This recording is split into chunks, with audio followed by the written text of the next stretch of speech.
Seems like everyone wants to play guitar like James Taylor, but that's really no mean feat. As a guitarist, I grew up with James and I spent a lot of time figuring out how to imitate that fresh, clean, kind of one-man band fingerpicking style. But there was no YouTube in the 70s, so the way I learned was by ear. And what I do sounds pretty darn close, but I do use slightly different left-hand fingering than James does. So I did a whole video about what James Taylor taught me.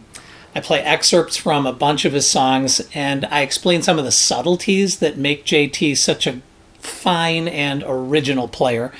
And I also share the key lessons I learned from playing his songs for decades now. I mean, particularly back in my coffee house days, when I used to have like over 30 JT songs in my repertoire.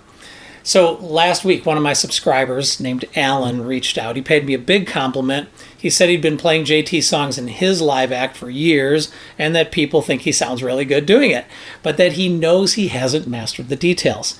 And he asked if I offered guitar lessons, if I had tabs available, or if I'd be able to help him take his playing the rest of the way to JT-ness, right? And I said, nope, I don't do traditional lessons. I don't spend time making tabs, but I do know the place where he can learn to play exactly like James Taylor. And the answer is from James Taylor himself.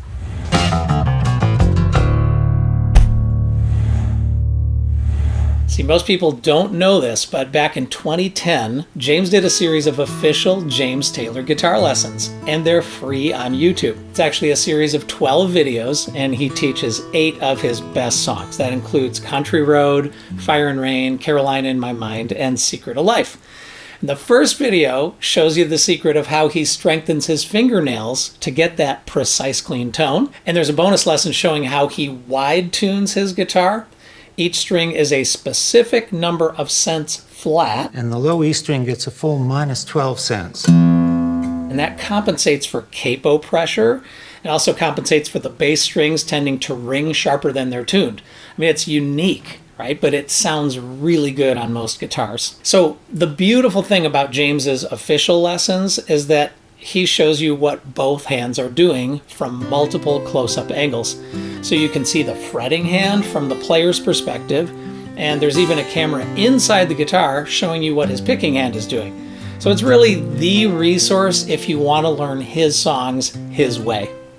Now, when you go to JT's YouTube channel, you wouldn't even know about the lessons because as of now, it's 2024. He's got over 600 videos posted, and the guitar lessons are almost 14 years old, right? So they're buried way down in the master list. But like I did for Alan, I am bringing them front and center for you. Here's the bit.ly link to the complete playlist. It's bit.ly/JT lessons. It's also in the description, so you can just click through directly if you want. So I think James's lessons are a real gift and an important part of his legacy at this point. The capo's on the 3rd fret. We're using D fingering. That means we're in the key of F, but we talk about it as if it's in D because it's D fingering. So check them out. Pick up your guitar. I mean, why not learn directly from the master? All right, real quick before you go, take a moment to like this video. Subscribe if you haven't before.